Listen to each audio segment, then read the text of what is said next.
From issue 1 to now all the way here to issue 8. Welcome back to the dissection table. This is where we take the latest video games, trailers, and break them down bit by bit. And now here we go with issue number 8 of Ultimate Wolverine. This run's been going on for a little bit now, and I'm kind of surprised it's gone all the way up here to issue 8. I'm really curious about where it's going to be ending, at what point, like what issue. Not that I'm in any hurry to see it come to its grand conclusion anytime soon, because what they've done to Angel, I'm not gonna lie, I'd like to see like the whole weaponization of Wolverine and what they've done to Angel happen to other mutants. But what do I mean by what they did to Angel? Well, let's start to break it down. If you need to get caught up on the other previous 7 issues, you'll find them right over here on my page. And now without further ado, picking up where we left off, the tension is kind of thick. So thick you can even cut it with a knife, because Wolverine has officially rejoined the ranks of the Resistance against the Eurasian Republic. Some of y'all popped up in my comment section and tried to help me actually pronounce the actual Eurasian Republic. I hope I got the enunciation right, okay? I tried. Ignoring the tension in the air, the unease with Wolverine being there, thanks to the assistance of Legion, who's officially become an artificial intelligence, thanks to him helping undo the programming of the Winter Soldier program for Wolverine,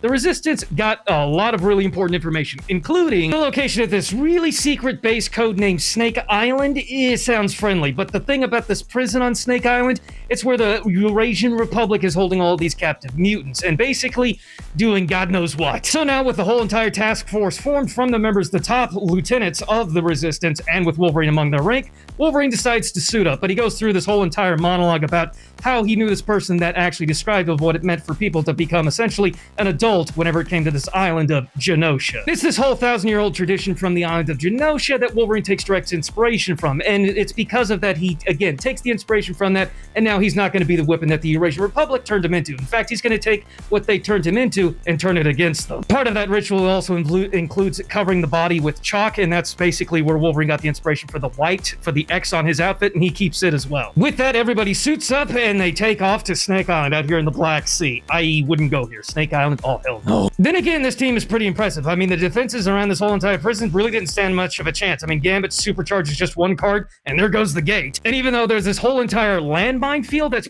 again, protecting the perimeter of this whole entire facility, Gambit just supercharges all of these mines that were conveniently connected through these wiring, and again, just clears a path for everybody. Gambit looking at Kitty like, easy like Sunday morning. In her response, whatever you say, Magic Hands?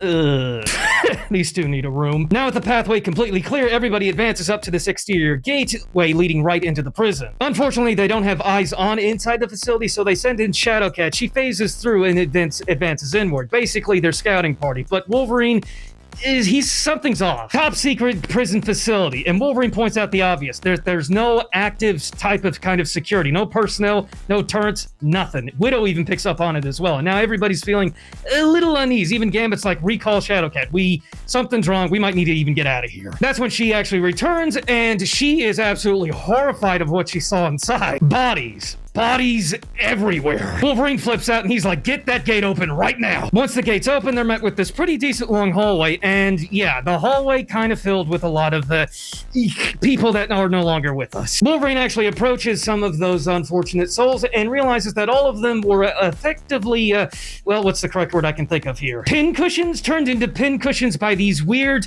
projectiles. Wolverine can't even really identify what they are, but they're not good. But Wolverine actually is able to identify the fact that whoever is responsible for this whole entire massacre is just down the hallway. Everybody's still a little uneasy, especially now. In fact, there's even like this like inherent feeling in there. Maybe we should just turn around. It doesn't look like anybody survived, but no.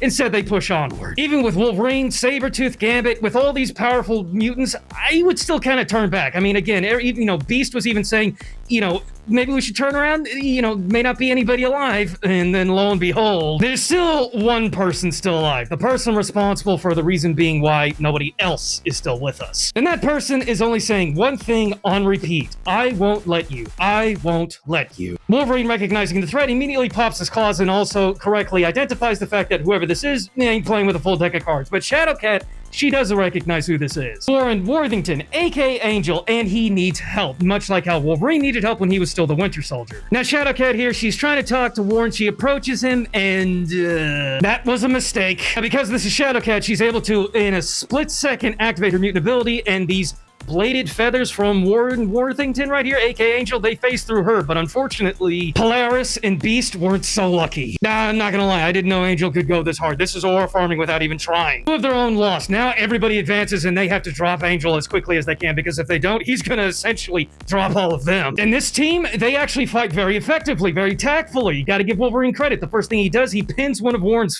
feet to the ground, trapping him. Gambit hits him with this huge kinetic blast. Widow gets a nice shot off, damaging some of these wires connecting Warren's exposed brain, and then it enters Red Guardian right here and clocks him right underneath the chin with this hammer, knocking him out cold. After Angel gets knocked out cold, Shadowcat persists, basically telling Wolverine he needs help, just like you did. She's still persistent in this for some reason. Not really an argument, but more so something akin to a debate between Wolverine and Shadowcat here, if they should even help Angel after he dropped two of their own. Polaris and Beast can't show them in their entirety. Beast even caught one of those feathers right into one of his eyes. Despite the back and forth, it's ultimately agreed upon that they will be leaving with Angel. They are going to help him, just like they helped Wolverine. Wolverine excuses himself because he hears some type of telecommunication going on from some doctor trying to get in contact with another doctor. And as this one doctor is going on, rambling on this communication, she also describes a couple of other mutants we haven't seen yet. Other mutants that possibly might have been enhanced, similar to what Wolverine was when he became the Winter Soldier, or Angel as we just saw. Doctor on the telecommunication is Dr. Prestovich. I hope I actually got the enunciation correct for once. She being the main doctor behind the Winter Soldier program that, again, turned Wolverine into the Winter Soldier. And she's kind of shocked when she sees Winter Soldier, aka Wolverine, actually come up onto the screen of the console. And despite being a little bit relieved to see him, because she actually did kind of care for Wolverine, I mean, she realized he was just this tortured soul, but Wolverine, yeah, he doesn't really give a shit.